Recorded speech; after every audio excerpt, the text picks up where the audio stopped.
अस्सलाम वालेकुम। Programme insight में अवां जो मेज़बान फयाज़ कुरैशी हाज़िर ख़िदमत आहे। नाज़रीन, इनसाइट प्रोग्राम में मुख़्तलिफ़ करप्शन जा जेके मामला आहिनि उन्हनि ते गौर वीचार कयो वेंदो आहे। इन हवाले सां जेके अंग अखर ऐं तफ़सील हूंदा आहिनि उहे अवाम जी आगाही जे लाइ ॾिना वेंदा आहिनि। अॼु असां पंहिंजे प्रोग्राम में जेको इशू खणी आया आहियूं उहो औक़ाफ़ खाते सां लाॻापियल आहे। औक़ाफ़ खाते में जेके पढ़ियल ॻढ़ियल अमलदार आहिनि उन्हनि पारां जेके पंहिंजे नंढनि मुलाज़िमनि सां जेके ज़्यादतियूं कयूं थी वञनि उन हवाले सां हीअ अॼु जी रिपोर्ट आहे। इन में औक़ाफ़ खाते पारां कराची जे लियारी वारे इलाइक़े बीबी मीरा शाह में हिकिड़ो प्लाट हुयो जंहिं ते आला सतह जा जेके अमलदार मुलवस हुजण जे बावजूदि हेठीं सतह जा जेके मुलाज़िम हुया उन्हनि खे न सिर्फ़ु निशानो बनायो बल्कि निशानो बनाइण सां गॾोगॾु उन्हनि खे मुलाज़मतुनि सां तां महरूम जेको उहो बि बणायो वियो। मुलाज़िम दर दर जा धिका खाईंदा रहिया। अदालतूं एंटी करप्शन वॾे वज़ीर सैयद मुराद अली शाह ताईं अप्रोच कई। अहिड़ी तरह सां औक़ाफ़ खाते जे जेको वज़ीर आहे उन ताईं अप्रोच कई, पर बदकिस्मती सां औक़ाफ़ खाते जा जेके कामुर आहिनि उन्हनि ग़रीब मुलाज़मतनि सां जेका ज़्यादती जेको अमल आहे उनखे बरक़रार रखंदे उन्हनि खे न सिर्फ़ु नौकिरी तां फ़ारिग़ करण में पंहिंजो किरदारु अदा कयो बल्कि उन्हनि जूं अपीलूं पंहिंजी जॻह ते रिश्वतुनि जे एवज़ जेका उन्हनि खे बहाली जा असर न हुया पर उन ते बि अमल न कयो वियो। असां सां गॾु स्टूडियो में असांखे जॉइन कयो आहे GM Khokhar, Sindh TV news investigation cell जो रिपोर्टर। इहा रिपोर्ट GM खोखर साहब पारां जेका तयारु कई वई आहे। GM ही कहिड़ो मामिलो आहे औक़ाफ़ खाते पारां जेका मुसलसिल जेका करप्शन जा पाण स्कैंडल मंज़र आम ते आंदा आहिनि ऐं हीअ जेको दरगाह मीरा बीबी मीरा शाह जी जेका मज़ार आहे उनजे प्लाट जो मामिलो आहे, छा हिन में मसइलो आहे, छा मामिलो आहे, कीअं करप्शन कई हुई, कीअं जेके मुलाज़िमनि खे नौकिरी तां महरूम कयो वियो आहे? जी शुक्रिया फयाज़। ही 3 साल पुरानो मामलो आहे, 2022 जो। ही लियारी जो मामलो आहे। बीबी मीरा शाह दरगाह आहे, उनजे भरिसां इमाम बारगाह जो रिहाइश गाह जो प्लाट नंबर 7 आहे। ही उन जो मामलो आहे।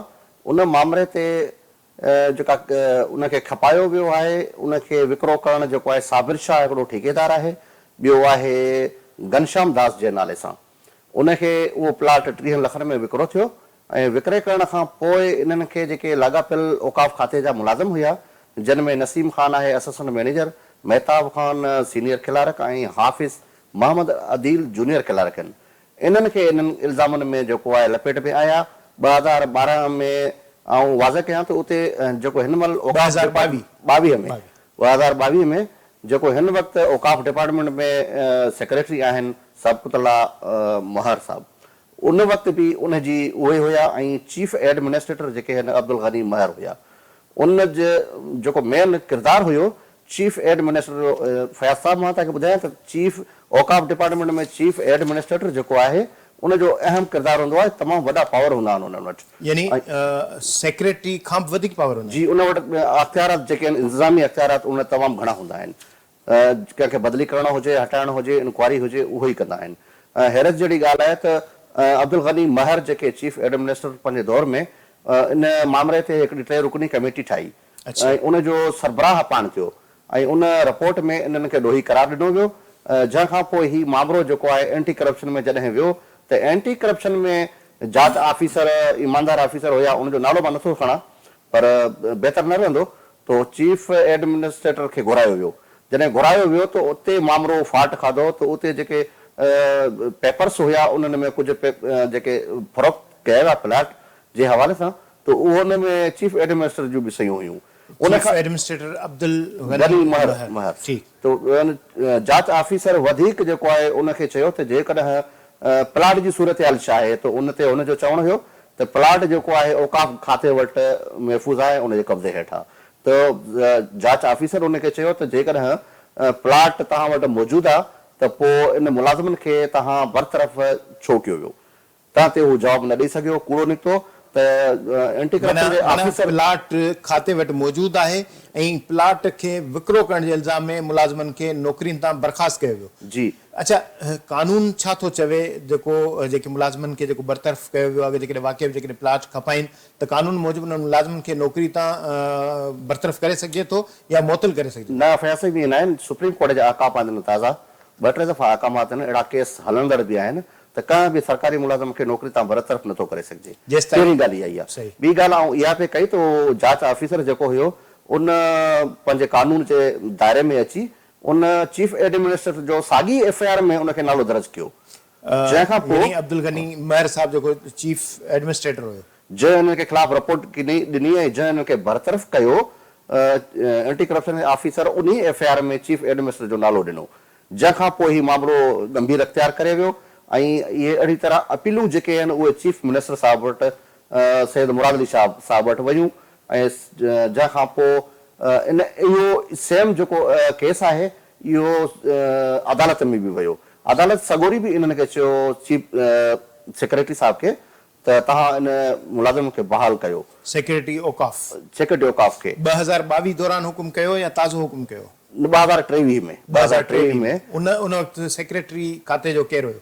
उन वटि सेक्रेटरी हुयो मुनवर अली महसर। उन जी हिन में आहे। ऐं हिते इहो वाज़े कयां त उन टाइम ते महर साहब खां पोइ आया हुया अब्दुल गनी महर खां पोइ चीफ एडमिनिस्ट्रेटर अलीगुल संजराणी। उन बि हिकिड़ो लेटर लिखियो आहे जेको असां वटि मौजूदु आहे, असीं ॾेखारियूं पिया। त उन में उन लिखियो त हीअ जेके मुलाज़िम आहिनि इहे बेॾोही आहिनि, इन्हनि खे बहाल कयो वञे। पर उहो सेक्रेटरी मुनवर महसर हुयो हुन टाइम ते, हुन उन ते अमल दरामद न कयो। इन खां हैरत जहिड़ी ॻाल्हि इहा ई आहे त चीफ मिनिस्टर यानी कि वज़ीर आला मुराद अली शाह साहब हाई अथॉरिटी पावर आहिनि, सूबे जा सरबराह आहिनि। उन 3 हिकिड़ा ख़त लिखिया मुनवर महसर खे त इन्हनि मुलाज़िमनि खे बहाल कयो। ये लेटर तो नहीं सीएम जा बिल्कुल लेटर मौजूद है असा वटि, असा स्क्रीन ते 24 फरवरी जा वजीर आला सिंधिया लिखियल लेटर है जी बिल्कुल है ना। 8 तारीख वारो जेकर ता लेटर पढ़ंदो 8 फरवरी वारो 2023 वारो, तो उन में वाज़े अहकामात आहिनि त अॻे जेको हुकुम मुताबिक़ उन ते लेटर ते जेको मुंहिंजे हुकुम ते अमल दरामद छो न थियो उन जो जवाब ॾिनो वञे। पर सेक्रेटरी मुनवर महसर उन जो जवाब न ॾिनो। त वरी 24 फरवरी 2023 ते जेको आहे हंगामी बुनियादनि ते नोटिस वरितो वॾे वज़ीर ऐं पोइ हुनखे चयूं त तव्हां हिननि जा ऑर्डर जेके आहिनि ॿीहर हिनखे मुक़ररु कयो मुलाज़िमनि खे जिन खे तव्हां बरतरफ़ कयो वियो। पर हैरत जहिड़ी ॻाल्हि आहे त जेके कामोरा आहिनि उन्हनि चीफ सेक्रेटरी जहिड़ी हाई अथॉरिटी खे अकाबंदनि खे उनखे साइड ते रखियो, यानी कि उनखे ॿुधो ई कोन। वज़ीर ऐं चीफ सेक्रेटरी हुकुम नज़रअंदाज़ कयो। थोरो इहो पढ़ी वठां लेटर जेको लिखियल आहे। ही नाज़रीन ही लेटर आहे जेको सेक्रेटरी औकाफ रिलीजन अफेयर्स ज़कात एंड ओशन department government of Sindh Karachi request for the reinstate in their service. I am directed to forward herewith an appeal dated 24/2/22 in original of Mr. Naseem Khan, son of Zafar Taj Khan, Mr. Mehtab Khan, son of Naseem Khan, and Hafiz Muhammad Adil, son of Abdul Wahab, employee of Waqaf Religious Affairs, Zakat and Usha Department, Sindh, on the subject cited above, bearing following remarks of Honorable Chief Minister Sindh, please process date Chief Minister Sindh. It is requested that the further necessary action may kindly be taken in the matter as deserved by the Honorable Chief Minister Sindh in according with rules policy under intimation to this secretariat at the earliest please. Chief Minister Sindh जो ही letter आहे जेको 24 February 8 February ऐं 10 May 2024 ते जेके 23 ऐं 24 यानी वॾे वज़ीर हुकुम कयो आहे उन ते बि अमल न थियो। जी जी बिल्कुल बिल्कुल अहिड़ी तरह मुनवर मैसर साहब जे वञण खां पोइ चीफ सेक्रेटरी जेके औकाफ डिपार्टमेंट जा आहिनि उहो चेंज थियो। उन खां पोइ वरी सबतुल्ला महर जेके आहिनि उहे चीफ सेक्रेटरी लॻा। सबतुल्ला महर साहब उहे लॻा ताज़ो लॻा आहिनि। ही ताज़ो लॻा आहिनि ऐं इन खां अॻु में बि रहिया आहिनि। 2022 में सेम इन जो मैटर आहे। महर साहब जी उहो मौजूदु हुयो। चीफ एडमिनिस्ट्रेटर अब्दुल गनी महर ऐं सेक्रेटरी जावेद सुबगतुल्ला महर। बिल्कुल 2022 में उन जे दौर जो आहे जेको मामलो आहे उन जे दौर जो आहे। अच्छा बरकरार अब्दुल गनी महर साहब कयो टिन मुलाज़िमनि खे ऐं हू चीफ एडमिनिस्ट्रेटर हुयो ऐं पाण एंटी करप्शन जी हुन जेका इंक्वायरी खां पोइ एंटी करप्शन उन जो नालो बि हिन में विधो आहे एफआईआर में। त तव्हां बि हिन में मुलवस आहियो। बिल्कुल तमाम मुलवस है। बिल्कुल इहो मैटर कोर्ट में वियो। बरतरफ करण वारो खुद बरतरफी जे लायक आहे। बरतरफ जे लायक आहे ऐं वो ॿाहिरि हिन टाइम ते सबतुल्ला खान महर जेके आहिनि उहे सेक्रेटरी आहिनि। जॾहिं हिन वटि मामलो ॾिठो ऐं इन जॾहिं ॾिठो त बाबा ही मामलो साॻियो मूं वटि आहे त इन राम जी अपील जेका आहे उन मुलाज़िमनि जी उहा रद्द कई ऐं बग़ैर उन्हनि खे ॿुधण जे बग़ैर उन्हनि खे घुराइण जे उन्हनि खे 6 तारीख़ मुल्ज़िम यानी जवाबदार खुद जवाबदारनि जी जेको सज़ा जो फ़ैसिलो करण वारो आहे इनखे जवाबदार FIR में नालो थियो तो जवाबदार थी वियो न। उहो अब्दुल गनी महर जेके हिन महिल मौजूदु न आहिनि। अच्छा, अब्दुल गनी महर उहे ॿे हंधि आहिनि। ही सेक्रेटरी सबतुल्ला महर जी ॻाल्हि पिया कयूं। उनजो नालो उन में शामिल थियो। हा सही। तो उन ये थोरो क्लियर थी वञे। जी जॾहिं हू मोटी आयो वापसि तो उन 6 मई 2025 ते ही ऑर्डर आहिनि। ही उन्होंने टिनि जा अलॻि अलॻि ऑर्डर उनखे अपीलूं उनखे रद्द कयूं पियूं। अहिड़ी तरह हिन मुलाज़िमनि नाज़रीन ही ऑर्डर आहे जेको बहाली जे हवाले सां ऑर्डर कयो वियो आहे ईअं न, या नौकरी तां बर्खास्त करण जो। जी हा, जेका अपील थींदी आहे उन अपील खे हिन रद्द कयो, यानी कि उहो बरतरफ़ थी विया बाक़ाइदे सां डिपार्टमेंट जे तरफ़ां। अच्छा, ये लिखियल है I Javed Sohbatullah Mahar secretary of काफ रिलीज ऑफिस ज़कात and university department government of Sindh appellate authority do hereby uphold the major penalty of dismissal from service imposed upon the appellant. जी यो नाज़रीन ही लेटर आहे जी। इन मुलाज़िमनि जॾहिं इन सां इहा नाजाइज़ी थी त इन मुलाज़िमनि 6 तारीख़ ते ऑर्डर निकिता आहिनि ऐं 7 तारीख़ ते ही पंहिंजी दांह खणी विया आहिनि सूबाई वज़ीर औकाफ़ जेके आहिनि रियाज़ शाह साहब, रियाज़ हुसैन शाह शिराज़ी साहब जेको मौजूदा वज़ीर ज़कात औकाफ़ उशर। सही जी, उन जा मिनिस्टर आहिनि। उन वटि ही दांह खणी विया मूजिबि इन्हनि जे मुंहिंजी ॻाल्हि ॿोल थी आहे हिननि सां ऐं ही हिननि असां कोशिशि कंदासीं हिननि खे लाइन में बि वठूं पाण। सही। त उन वटि विया पर चीफ जेको आहिनि सूबाई वज़ीर साहब आहिनि उहो CM जे इन अहकामतनि खे नज़र में रखंदे सॼे मामले खे उन जी मालूमात हुजण जे बावजूदि उन जेको आहे इन मामले खे सेक्रेटरी हुकुम खे बहाल रखियो। जी हाँ, चई त ही सेक्रेटरी तव्हांजी हाई अथॉरिटी आहे ऐं जेको सेक्रेटरी कयो आहे उहो दुरुस्त आहे। यानी शाह साहब खे मुराद अली शाह साहब जो जेको हुकुम आहे या जेका अपील जेका फॉरवर्ड कई हुई उनखे ॾिसण जी जेका उन्हनि गवारा न कयो। बिल्कुलु गवारा न कयो आहे। वधीक त उन खां पुछंदासीं, असीं लाइन में वठण जी कोशिशि बि कंदासीं त इन में मामिलो छा आहे। अच्छा अच्छा, पाण हिन में जिते पाण अदालत जी बि ॻाल्हि कई त इहे मुलाज़िम अदालतुनि सां बि उन्हनि रुजू कयो हुयो। जी, सिटी कोर्ट में ही विया आहिनि। सिटी कोर्ट जो हुकुम आहे हिन वटि असां वटि मौजूदु आहे। त सिटी कोर्ट उनखे चयो आहे सेक्रेटरी खे तव्हां हिनखे बहाल कयो, त उनजो चवण बि न वरितो वियो। इन खां अलावा जेको दरगाह कमेटी जो चेयरमैन आहे असलम समूह आहे, उन लेटर लिखियो आहे चीफ सेक्रेटरी औकाफ़ खे त तव्हां ही बेगुनाह आहिनि, हिनखे तव्हां बहाल कयो। ऐं एडमिनिस्ट्रेटर मां तव्हां ज़िक्र करे चुको आहियां त अली गुल संजराणी साहब हुया, उन बि लिखत लिखियो त बाबा ही बेकसूर आहिनि, हिनखे बहाल कयो वञे। अच्छा, त पर इन्हनि जी सेक्रेटरी कामरनि कॾहिं ॿुधी न। ही लेटर दरगाह मीरा पीर सैयदा बीबी पाक मजहबी उमूर कमेटी दरगाह मेरा पिक्चर रोड ली मार्केट कराची। नाज़रीन ही लेटर आहे जेको दरगाह जी कमेटी जो आहे, कंहिं लिखियो आहे असलम समूह साहब। जी ज़ाहिर आहे ही पाण जंहिं हिसाब सां जेको प्रोग्राम जंहिं शइ ते रखियो त ज़ाहिर आहे जिन इन्हनि माण्हुनि खे बि पाण हिन प्रोग्राम में शामिलु कयूं।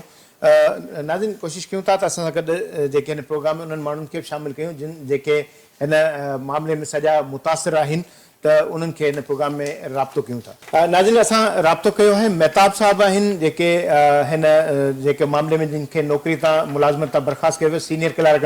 महताब साहब ही तव्हांजो जेको मामिलो हुयो छा हुयो, कॾहिं खां इहो शुरू थियो? असां त हिन ते सॼो इहो जेको रिपोर्ट हलाई आहे तव्हां पंहिंजी ज़बानी ॿुधाईंदो त तव्हां सां कहिड़ी वार्ता पेश आई आहे? साईं, असां खां ज़ुल्म इहो थियो आहे त औकाफ़ डिपार्टमेंट जी हिकिड़ी जाइ हुई दरगाह मीरा पीर लियारी में। सही। लंगर खानो जंहिंमें चीफ एडमिनिस्ट्रेटर उनखे रेंट ते ॾिनो। उनखां पोइ जेको आहे CM साहब जी तरफ़ां कोई इंस्ट्रक्शन हुई त जेका हिन मामले में इन्वॉल्वमेंट आहिनि उन्हनि जी सर्विस डिसमिस कयो, जेका हिन जे अंदरि इन्वॉल्वमेंट आहे। डिपार्टमेंट वारनि छा कयो, उन दौरान अब्दुल गनी मेहर हो चीफ एडमिनिस्ट्रेटर, उन जेको आहे पाण इंक्वायरी ऑफिसर थी ऐं पंहिंजी इंक्वायरी कमेटी तश्कील ठाहे असांखे सर्विस मां डिसमिस करे छॾियो। जॾहिं त सुप्रीम कोर्ट जो ऑर्डर आहे कंहिं बि मुलाज़िम जी नौकरी बिना रेगुलर इंक्वायरी जे बिना पर्सनल हेयरिंग जे ख़तमु नथी करे सघे। सही। उन खां पोइ जेको आहे असां 3 चक्कर CM साहब खे एप्लीकेशनूं ॾिनी। CM साहब सेक्रेटरी औकाफ़ खे ख़त लिखियो त तव्हां हिननि जी सर्विस खे बहाल कयो, छो त जाइ जॾहिं औकाफ़ वटि आहे त तव्हां हिननि जी सर्विस छो डिसमिस कई आहे। उन वक़्तु सेक्रेटरी केरु हुयो? इहो मुनवर अली महसर साहब। उन तव्हांजी दरख़्वास्त ते को बि गौर वीचार न कयो? उनजो चीफ एडमिनिस्ट्रेटर औकाफ़ हो अली गुल संजराणी, उनखां रिपोर्ट तलब कई त तव्हां हिन सॼे वाक़े जी असांखे जांच करे ॿुधायो। अच्छा। अली गुल संजराणी साहब जेको आहे हुते सरज़मीन ते वियो, उनखां पोइ सेक्रेटरी खे बाक़ाइदा रिटर्न में हिकिड़ो ख़त लिखी मोकिलियो त तो औकाफ जी जाइ शुरू ॾींहं खां अॼु ताईं महकमा औकाफ जी तेवील में आहे ऐं गवर्नमेंट के खाते के इन्हनि को बि लोन कोन ॾिनो आहे। सर्विस बहाल कयो वञे। मेहताब खान भाई हिकिड़ो हिते असां ज़िक्र करे चुका आहियूं, बिल्कुलु जेका तव्हां ॻाल्हि कयो पिया। हाणे मूंखे इहो एतिरो ॿुधायो त 2022 में सबतुल्ला खान महर सेक्रेटरी हुया, हाणे बि उहे वापसि आया आहिनि, त तव्हांजो केस जेको मामिलो सॼो आहे उन में सबतुल्ला खान महर जेको सेक्रेटरी हुयो, हाणे उहे जॾहिं वापसि आया आहिनि त हाणे उन तव्हांखे अपील जेका आहे तव्हांजी रद्द कई आहे, अपील रद्द छो हुन कई, तव्हांखे छो न ॿुधो? साईं हुन मसइलो अपील रद्द करण जो हुनमें को बि रीज़न कोन हो, छो तो असां मिनिस्टर साहब वटि विया, मिनिस्टर साहब सेक्रेटरी साहब खे फोन करे चयो त बाबा जेकॾहिं हिननि जो लीगल राइट आहे, सीएम साहब लिखी ॾिनो आहे जाइ महकमा औकाफ जी तेवील में, उतां हिन जो लीगल वे में कढी हिननि खे बहाल करे छॾियो। सही। हिन सेक्रेटरी जेको सबकतुल्ला मेहर आहे, हिन असां खां 15 लाख रुपए जी डिमांड कई, त जेकॾहिं तव्हां 15 लाख रुपया ॾियो था पोइ तव्हांखे आउं बहाल कयां थो, जेकॾहिं पैसा नथा ॾियो त अच्छा मेहता भी इंतहाई अहम हिकिड़ी ॻाल्हि आहे। ज़ाहिर जेको तव्हां जेको इल्ज़ाम लॻाए थो 15 लाख रुपया तव्हां खां घुरिया विया, तव्हां वटि इन हवाले सां को सबूत आहे? जी असां हिन जो जेको सेक्रेटरी साहब जो पुटु आहे माजिद मेहर, हुन असांखे चयो त 2 लाख रुपया तव्हां एडवांस वठो। लाज़मी ॻाल्हि आहे, सेक्रेटरी साहब पाण तो कोन चवंदो असांखे पैसा ॾियो, हू पुटु आहे संदसि सेक्रेटरी साहब जो, हुन असांखे चयो 2 लाख रुपया ॾियो, ऐं हुनजी असां वटि सॼी SMS बि पई आहे, हुनजी रिकॉर्डिंग बि पई आहे, हुनजी वॉइस बि पई आहे। मेहताब खान इहो ॿुधायो त ही 2022 जी ॻाल्हि पिया कयो या हाणे जी? हाणे जी जेका अपील डिसमिस थी आहे, अपील डिसमिस थियण जो मेन रीज़न ई इहो आहे। अच्छा, डिसमिस जेका अपील तव्हांजी थी आहे उहा 6 मई 2025 ते थी आहे? जी जी जी, इन महीने में थी आहे। अच्छा ही असांखे मेहताब साहब जेको ही व्हाट्सएप जो जेको ही स्क्रीनशॉट तव्हांखे ॾेखारिया थो, जो जंहिंमें सेक्रेटरी साहब जो जेको पुटु आहे उन पारां जेको मेहताब साहब ने कयो है, जंहिंमें लिखियो पियो काम आपका 100% हो गया है भाई, मुझे पूरा यकीन है, मुझसे पैसे मांग रहे हैं, मेरे पास अभी जवाब मैंने लिखे तो मेरे पास पैसे अभी नहीं है, इसलिए आपको बोला है क्योंकि काम भी आपका है। ये सेक्रेटरी साहब जो पुट जो ये जवाब नहीं लिखे, अब इस छोटी सी वजह से आपका काम खराब हो जाए तो मुझे भी बुरा लगेगा और आपको भी। ही जो ट्रांजेक्शन है जो व्हाट्सएप के जरिए थी है। जीएम साहब तव्हां राब्तो कयो आहे सेक्रेटरी साहब सां इन हवाले सां? जी बिल्कुलु, मूं सुबुह खां वठी राब्ते में रहियो आहियां ऐं हिकिड़ो वॉइस मैसेज मूं छॾियो आहे सेक्रेटरी साहब खे। बिल्कुलु आहे, स्क्रीनशॉट असीं ॾेखारियूं पिया, तो असां वटि स्क्रीनशॉट में मौजूद आहे। जी प्रोग्राम में ब्रेक जो वक्त थिए तो मेहताब साहब तव्हां लाइन ते रहिजो, ब्रेक तां मोटी था अचूं, ॿीहर कंटिन्यू कयूं था प्रोग्राम ते, मोटी था अचूं, डिस्कस कंदासीं, वठूं था हिकिड़ी नंढड़ी साई।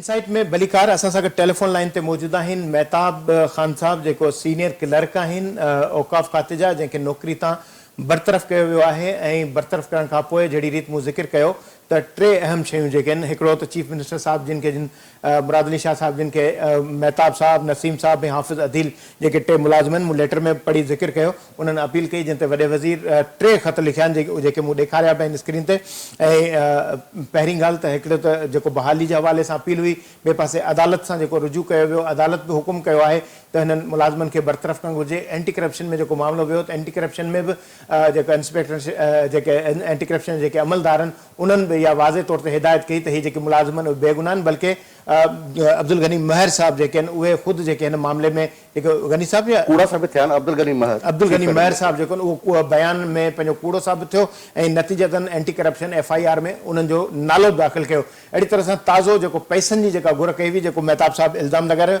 अच्छा मेहताब साहब, तव्हां खां रोक पैसा घुरिया विया या कुझु छा कहिड़े अंदाज़ सां तव्हां खां रिश्वत घुरी वई? साईं 2022 में जॾहिं इहो फर्स्ट स्टेप असांजो जॾहिं असांखे सस्पेंड कयो, उन दौरान सेक्रेटरी साहब जे पुटु 2022 में असां खां 2.5 लाख रुपए जो फर्नीचर वरितो, जंहिंमें हुन छोकिरे चयो त आउं तव्हांखे सेक्रेटरी साहब खे चई बहाल थो करायां। 2.5 लाख रुपए जो फर्नीचर तव्हां हुनखे वठी ॾिनो? जी हा साईं। छा नालो आहे महर साहब जे साहिबज़ादे जो?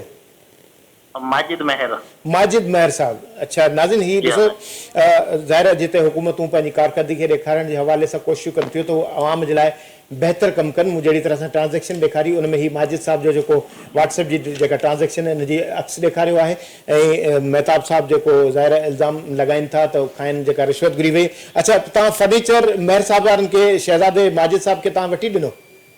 जी हाँ साईं। अच्छा, इहो कॾहिं वठी ॾिनो आहे? ताज़ो मुक़ररु थिए या 2022 जी न साईं 2022 में। 2022 में? अच्छा, त ही जेका ट्रांज़ेक्शन आहे इहा त ताज़ी आहे? ही हींअर जी आहे साईं। अच्छा, 2025 जी। त तव्हां खां ॿीहर हिन में पैसा घुरिया अथनि? वरी ॿीहर 15 लाख रुपया। घुरिया हुआ 2 लाख रुपया। 2 लाख चलो, रुपया। जेकॾहिं 2 लाख रुपया एडवांस ॾियो, 13 लाख रुपया आदत थियण खां पोइ ॾिजो। अच्छा। ऐं जेकॾहिं तव्हां 2 लाख रुपया नथा ॾियो त अहिड़ी ख़सीस रक़म जे लाइ तव्हांजो इहो अपील डिसमिस थी वेंदी ऐं उनजो जेको चवणु हो उहो सच साबित बि थियो। साबित थियो। ठीकु आहे, महिरबानी तव्हांजी मेहताब साहब, तव्हां पंहिंजो ओपिनियन ॾिनो। नाज़रीन, असां कोशिशि कयूं था नसीम साहब ऐं हाफ़िज़ अदिल साहब खे शामिल कयूं जेके इल्ज़ाम मेहताब साहब लॻाया आहिनि, त इन सां गॾोगॾु हे जेके ॿिया दोस्त आहिनि उन्हनि खां बि मौक़ो वठूं ऐं कोशिशि कयूं था त अब्दुल गनी मेहर साहब जेको अॻूणो चीफ एडमिनिस्ट्रेटर आहे उनखे प्रोग्राम में शामिल कयूं ऐं जावेद सिबगतुल्ला साहब जेको सेक्रेटरी अॻु में बि हुया ऐं हाणे बि आहिनि उन्हनि खां बि ओपिनियन वठूं। सभिनी जे मथां इहो इल्ज़ाम आहे त हुननि हिन मुलाज़िमनि खां रिश्वत बि घुरी, फर्नीचर बि वरितो ऐं 2 लाख रुपया ॾियण जे एवज़ जेका मुलाज़मत ऐं बाद में 13 लाख बाक़ी ॾियण जो इल्ज़ाम आहे। फोन लाइन ते जॉइन कयो आहे नसीम खान साहब, असिस्टेंट मैनेजर हुया जंहिंखे पंहिंजी मुलाज़मत तां हथ धोइणा पिया। नसीम साहब, प्रोग्राम में भलीका तव्हांखे। Thank U sir. अच्छा नसीम साहब, ये मुझे बताइएगा कि जिस तरह ये मेहताब साहब इल्ज़ाम लगा रहे हैं कि उनसे रिश्वत मांगी गई, उन्होंने फर्नीचर भी लेके दिया और नतीजतन वो पैसे ना देने के एवज उनको मुलाजमत से हाथ भी धोने पड़े, तो आपने क्या अपील की, क्या क्या जो है आपने इस दौरान जो मौतली के दौरान इकदाम किए गए और क्यों आपको मुअत्तल किया गया?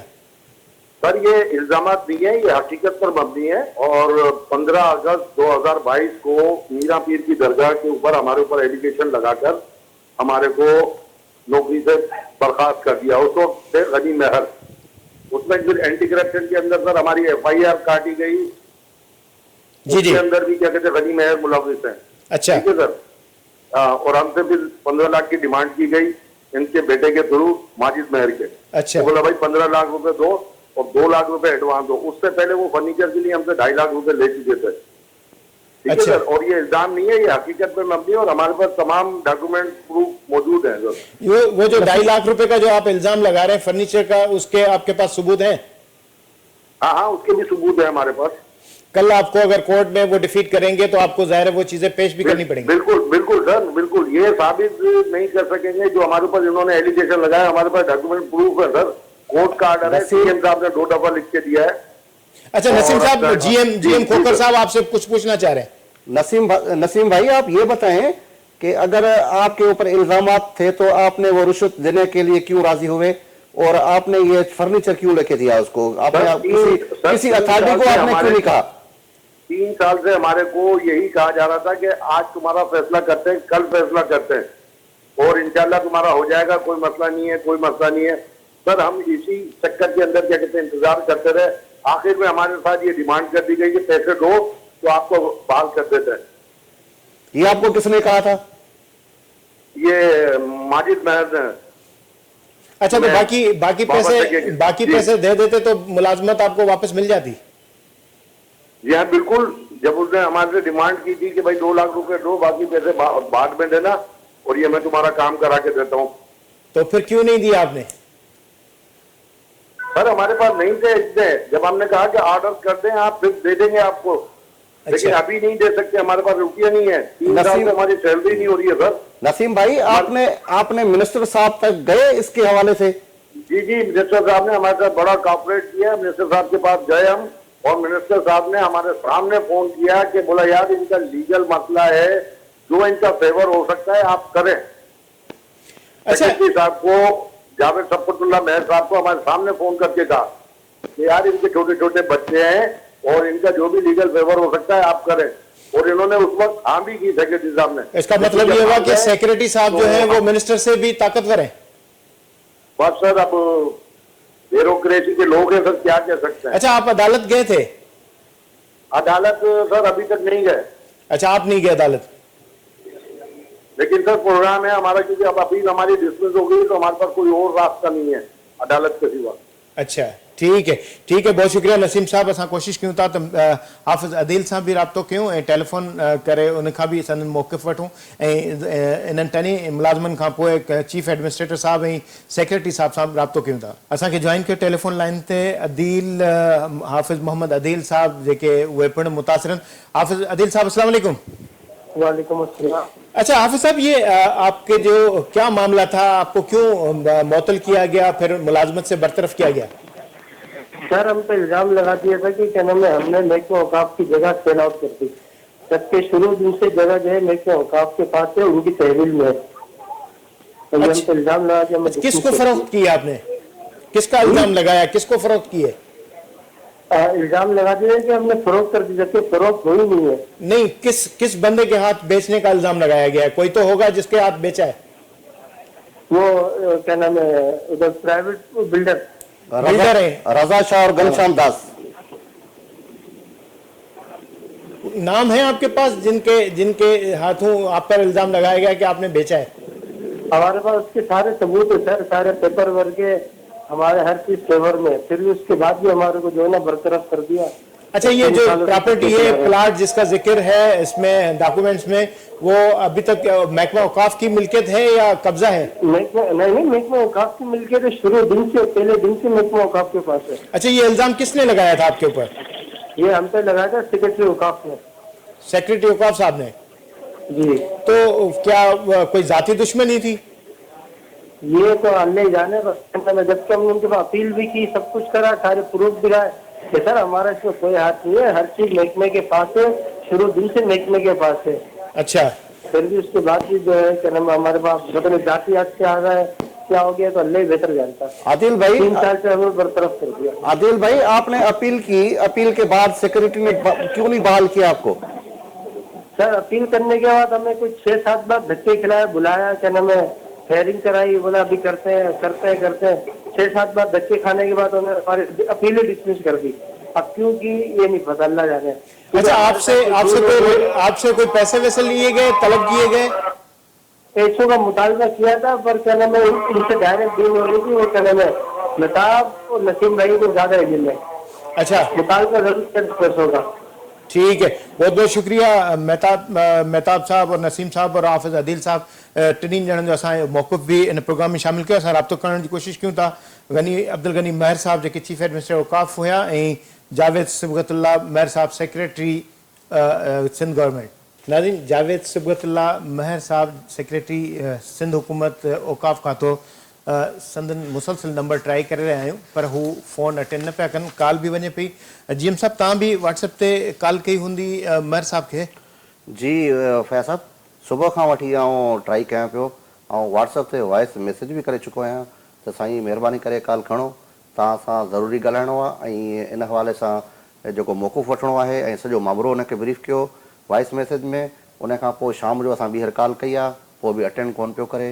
हाणे बि 2-3 दफ़ा स्टूडियो मां असां हुनखे कॉल कई आहे त अटेंड कोन पियो। नाज़रीन, ही स्क्रीन शॉट तव्हां नज़र ईंदो हूंदो, जंहिंमें GM खोखर साहब बि महर साहब सां राब्तो करण जी कोशिशि कई आहे ऐं कोशिशि कयूं था अब्दुल गनी महर साहब सां, उन्हनि सां बि राब्तो कयूं ताकी जेका उन्हनि जी जेका नुमाइंदगी यकीनन शामिल थिए त इहो घटि में घटि एथिकली इहो थिए त जेका ज़रूरत मुताबिक़ जेका कानून जी जेका घुर्ज आहे उन मुताबिक़ साणनि राब्तो थिए ऐं असां मौक़िफ़ ओपिनियन जेको आहे असां हिन प्रोग्राम में शामिल कयूं ऐं ख़बर पवे त जेका ज़्यादती जा जेके इल्ज़ाम लॻनि था वाक़ई दुरुस्त आहिनि ऐं उनजी अगरि जेकॾहिं नफ़ी करणु चाहिनि था त सेक्रेटरी साहब ऐं चीफ एडमिनिस्ट्रेटर साहब जेके इन हवाले सां असांखे पंहिंजे हिन प्रोग्राम में पंहिंजो मौक़िफ़ बि ॾेई सघनि। नाज़रीन, असांखे जॉइन कयो आहे टेलीफोन लाइन ते असांजे औकाफ़ ज़कात ऐं उशर खाते जे सूबाई वज़ीर सैयद रियाज़ शाह शिराज़ी साहब।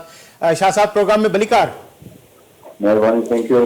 रियाज़ शाह शिराज़ी साहब, असां वटि ही मैटर आयो आहे अॼु असांजे प्रोग्राम इनसाइट जो जेको प्रोग्राम आहे उन में मुख़्तलिफ़ जेके इशू असां करप्शन जा कवर कंदा आहियूं। ख़ासि तौर ते अॼु औकाफ़ खाते में जेके 3 मुलाज़िम आहिनि, नसीम ख़ान, मेहताब ख़ान ऐं हाफ़िज़ अदील, जंहिंमें सीनियर क्लर्क, असिस्टेंट मैनेजर ऐं जूनियर क्लर्क आहिनि, जिन खे सेक्रेटरी औकाफ़ खातो जावेद सिबगतुल्लाह महर साहब जिन नौकरी तां बरतरफ़ कयो आहे, हुननि अपीलूं कयूं एंटी करप्शन जी दरख़्वास्त में बि उन्हनि खे बेगुनाह करार ॾिनो वियो। अहिड़ी तरह सां हुननि जंहिं फोरम ते जेको राब्तो कयो त उनखे बहाली जे हवाले सां उनखे जेके हिदायतूं कयूं हुयूं वॾे वज़ीर पारां त उनखे बहाल कयो वञे। तव्हां ताईं बि उन्हनि अप्रोच कई हुई ऐं उन्हनि इहो इल्ज़ाम लॻायो आहे त उन्हनि खे जेको खाते जो सेक्रेटरी आहे उनजे पुटु माजिद पारां रिश्वत बि घुरी वई ऐं पैसा न ॾियण सबबि उनखे नौकिरी तां उन्हनि खे बरतरफ़ कयो वियो। अहिड़ी तरह सां उनजे जेको पहिरीं बतौर सेक्रेटरी तौरु मुक़रर रही जेका 2022 में हुई उन दौरान उनजे जेको पुटु माजिद साहब जेको 2.5 लख रुपयो फर्नीचर बि वरितो हुयो ऐं हाणे 15 लख रुपया रिश्वत घुरी हुई।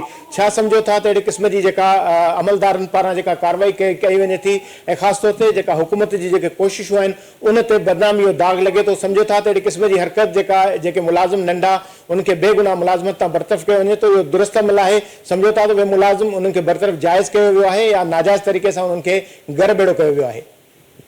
जो फयाज़ भाई तव्हांजी वॾी महिरबानी। ऐं हीअ जेको तव्हां ॿुधायव त को पैसा के घुरिया आहिनि या छा, इहे मूंखे काई में अहिड़ी ॻाल्हि न आहे।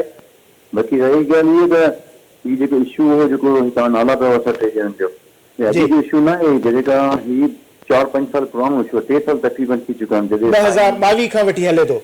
हा 2022 जे बरतरफ़ थियल आहिनि। उहो विया चाहे त हुनखे अपील में आया छा मूंखे ख़बर न आहे, ऐं पुछी करे चेक करे तव्हां ॿुधाईंदुसि। औकाफ में खुदा में त अहिड़ी का ॻाल्हि बर्दाश्त ई कोन्हे कि 1 रुपए जी करप्शन करे असां हुनखे बर्दाश्त कयूं। सही। अच्छा, ही 2022 जो जेको केस आहे ज़ाहिर हुन में मुख़्तलिफ़ मरहल हुआ। मुराद अली शाह साहब CM आहिनि, उन्हनि जो असां वटि 8 फरवरी 2023, 24 फरवरी 2023 ऐं 10 मई 2024 जा लेटर बि आहिनि। ख़ासि तौर ते हीअ जेका माजिद साहब जी ट्रांज़ेक्शन जेका मूं ॾेखारी आहे स्क्रीन ते, जेके नाज़रीन तव्हां ॾिसंदा बि हूंदा, शिराजी साहब, रियाज़ शाह शिराजी साहब तव्हां बि ज़ाहिर ॾिसंदव त हीअ जेका ट्रांज़ेक्शन आहे जंहिंमें मुलाज़िमनि खां पैसा घुरिया विया आहिनि, ज़िक्र कयो वियो आहे त तव्हां जेके पैसा ॾींदव त तव्हांजी बहाली थींदी, थोरी ॻाल्हि जे करे तव्हांजी मुलाज़िमत जेका आहे उहा बहाली खां रहिजी वेंदी। त शाह साहब सम्झो था त गनीम मेहर साहब जे एंटी करप्शन में पाण कमेटी जोड़े उहो इल्ज़ाम बि लॻायो हो, मुलाज़िमनि खे बरतरफ़ कयो हुयो ऐं उते एंटी करप्शन पारां गनीम मेहर साहब खे ख़ुदि जेको FIR में शामिल कयो वियो। तहिड़े क़िस्म जा जेके वॾी सतह जा जेके अमलदार आहिनि उहे हेठी सतह जे मुलाज़िमनि सां ज़्यादती कंदा। यकीनन खाते में करप्ट अमलदार हेठी सतह जा बि हूंदा, मथी सतह जा बि हूंदा, पर अगरि जेकॾहिं अहिड़े क़िस्म जी जेकॾहिं हरकत को करे थो त उन ख़िलाफ़ को अहिड़ो फैक्ट फाइंडिंग डिसीशन नथो थी सघे त ज़्यादतियूं न थियणु घुरिजनि, इंसाफ़ थियणु घुरिजे? हीअ जेको तव्हां ॻाल्हि पिया कयो जेके 3 मुलाज़िमनि जी 2022 जो केस आहे, CM मुराद अली शाह खे उनजी जेको ख़बर जे CM साहब खे पई त उन एक्शन जे ख़िलाफ़ सां आहे। हिकिड़ो असांजो कराची में औकाफ जो प्लाट हो, उन प्लाट खे विकिणी के बिल्डर सां गॾिजी उन प्लाट खे विकिणी छॾियऊं। उन वक़्त जी नौकिरी में उन वक़्त बरतरफ़ थियल हुआ। ऐं ॿी ॻाल्हि इहा त इहे मूंखे ख़बर न आहे को हुनजो को प्रूफ आहे या छा, अहिड़ी ॻाल्हि मूंखे मुंहिंजे इल्म में का बि न आहे। को पैसा वरिता विया या छा या के घुर कई आहे, अगरि के कई हूंदी त मूंखे ॿुधाइजो त इंसाफ़ जेको बि अगरि हूंदो को इन्वॉल्व त उन एक्शन खणंदासीं। रियाज़ शाह साहब, इहे मुलाज़िम 3 अवां वटि आया हुआ दांह खणी, सॼो केस अवां जे साम्हूं रखियऊं, तव्हां हुनखे मोट न ॾिनी का बि, इहा का हक़ीक़त आहे हिन में? कहिड़ी हक़ीक़त आहे? मूंखे हीअ त अलाई टाइम खां असां फ़ोन करण लाइ किथां किथां सॼी दुनिया खां मूंखे चवारे पई त हिनखे बहाल कयो। बाबा हिकिड़ो माण्हू जेको करप्शन में इन्वॉल्व हूंदो त हुनखे कीअं बख़्शियो? असां वरी परे थींदा आहियूं, बसि चवण या किथां अप्रोच कराए या केरु छा कराए त हुनखे असां कॾहिं बि न बर्दाश्त कंदासीं। अच्छा शाह साहब, थोरो तव्हांखे इंटरप्ट कयां थो। हिते हिकिड़ो लेटर मुंहिंजे साम्हूं आहे जेको गवर्नमेंट ऑफ सिंध औकाफ रिलीजियस अफेयर ज़कात एंड उशर खाते जो आहे, जंहिंमें सेक्शन ऑफिसर पारां लिखियो वियो आहे, जंहिंमें honourable registrar High Court Sindh, honourable member inspection team CM, honourable district and session जज साउथ कराची, इहो लेटर लिखियो वियो आहे 4 मार्च ते, जंहिंमें इहो निशानदेही कई वई त जेको प्लाट आहे उन ते जेके कब्ज़ो करण जी कोशिशि कई पई थी वञे साबिर शाह जे नाले सां आहे। ऐं इन मक़सदु इहो आहे त मतिलबु इहो प्लाट जेको औकाफ खाते जी जेका तहवील में आहे त कब्ज़ो त थियो ई न आहे हिन ते। उन्हनि त हिन कुझु जेको असां ॿुधो हो त शुरू मां कुझु माण्हू इन्वॉल्व थी करे बच्चर सां गॾिजी हुन ते कुझु कब्ज़ो करणु, CM साहब हुन पाण वठी वरितो, उसमें CM साहब एक्शन खणायो ऐं हुन जेकी इंक्वायरी थी उन में ॾिस नथे नौकिरी मां थिया। बाक़ी अगर तव्हां कहिड़ी ॻाल्हि आहे लेटर हुजे मूंसां शेयर कजो, उन सां मूंखे ख़बर न आहे लेटर जी। शाह साहब, इन सां इंसाफ़ कंदो अवां चओ था त मूंखे एतिरी ख़बर कान्हे का, जेकॾहिं तव्हां वटि मामिलो अचे त तव्हां इन सां इंसाफ़ जी कोशिशि कंदो या CM साहब जा अहकामात उन ते अमल दरामद कराईंदो? असां न चवंदा आहियूं को खुदा न खां हिकिड़ो माण्हू को बेरोज़गार खे रोज़गार त कंहिंखे हटिजे। अगरि के इन्वॉल्व आहिनि के करप्शन में, अगरि औकाफ जी प्लाट या प्रॉपर्टी के हुनखे अगरि खुर्द बुर्द कयूं आहे त हुनजे ख़िलाफ़ एक्शन थियो आहे। हीअ त खणी नौकिरी ॻाल्हि, अगरि अञा बि इंक्वायरी साबित थी त त ही लाज़मी उन खां वधीक उन खिलाफ़ एक्शन थींदो ऐं असां अञा बि इंक्वायरी कराईंदासीं अगरि हुनखे जेको थी सघे मेरिट ते कराईंदासीं। ठीक है, वरी महिरबानी रियाशा शिराज साहब। अगर जेकॾहिं इहो मामलो साम्हूं आयो त हिन खां वधीक जेको अॻिते वधी कदम खयो वेंदो ऐं जेको करप्शन कंदो उन जे ख़िलाफ़ कदम खयो वेंदो ऐं जेको बेगुनाह हूंदो उनखे बहाल कयो वेंदो। इहो रियाशा शिराज साहब जो मौक़िफ़ आहे ऐं यकीनन ईअं थियणु घुरिजे जेकॾहिं सिंध जे अवाम जे टैक्स जे पैसनि सां जेकॾहिं को ज़्यादती करे थो ऐं अगरि जेकॾहिं अहिड़े क़िस्म जी करप्शन करे थो त उनखे पंहिंजे घर वञणु घुरिजे ऐं जेकॾहिं को बेगुनाह आहे त उन सां इंसाफ़ थियणु घुरिजे। असां हिन केस खे अवाम जे साम्हूं रखूं था ऐं अवाम बि फ़ैसिलो करे त वाक़ई अहिड़े क़िस्म जी जेका मामला जिन जा असां समूरा सबूत बि रखिया आहिनि। असांजे साथी GM खोखर साहब जेको समूरा डॉक्यूमेंट्स ऐं सॼी रिपोर्ट जेका पिली कई आहे ऐं असां कोशिशि कईसीं त सेक्रेटरी साहब ऐं अॻूणो जेको चीफ एडमिनिस्ट्रेटर साहब उन जी कॉल जो वॉइस सॼो मौजूदु आहे ऐं स्क्रीन शॉट मौजूदु। जी GM फैज़ साहब हिकिड़ो मां हिते ज़िक्र कयां, मिनिस्टर साहब हिकिड़ो ज़िक्र कयो त जेको प्लाट इन विकिरो कयो आहे तो इन विकिरे जी तव्हां इनखे ॿुधायो कोर्ट जेको सेक्रेटरी जो ख़त हुयो उन ख़त में वाज़े तौर ते जेको रज़ा शाह आहिनि कॉन्ट्रेक्टर आहिनि साबिर शाह सॉरी उन जेको प्लाट सेम प्लाट आहे प्लाट नंबर 7 मीरा शाह बीबी मीरा शाह दरगाह जो आहे साॻियो ई प्लाट आहे उनखे निशानदी कई आहे त फलाणे प्लाट ते मतलब 4 साल थी विया आहिनि तहवील में औकाफ खाते जी आहे वरी कब्ज़े थियण जी कोशिशि पई थिए वरी कब्ज़े जी कोशिशि थिए पई माना अञा बि औकाफ खातो मालिक आहे। इन मां ज़ाहिर थिए थो त ही टे जेके मुलाज़िम आहिनि उहे बेकसूर आहिनि। ठीक है, जिन प्रोग्राम जो वक्त जेको वो तमाम घट है असां नाज़रीन कोशिश कयो समूरो जेको मौक़िफ़ आहे समूरनि माण्हुनि जो समूरनि पहलुनि खां हिन प्रोग्राम के कंक्लूड कयूं। ईंदड़ प्रोग्राम ताईं असां कोशिशि कंदासीं त ॿियो को मौक़िफ़ ऐं ॿियो को मौज़ू खणी हिन प्रोग्राम में शामिल कयूं। प्रोग्राम जो वक़्तु पुॼाइणी त पतो इजाज़त ॾींदा अला भाई।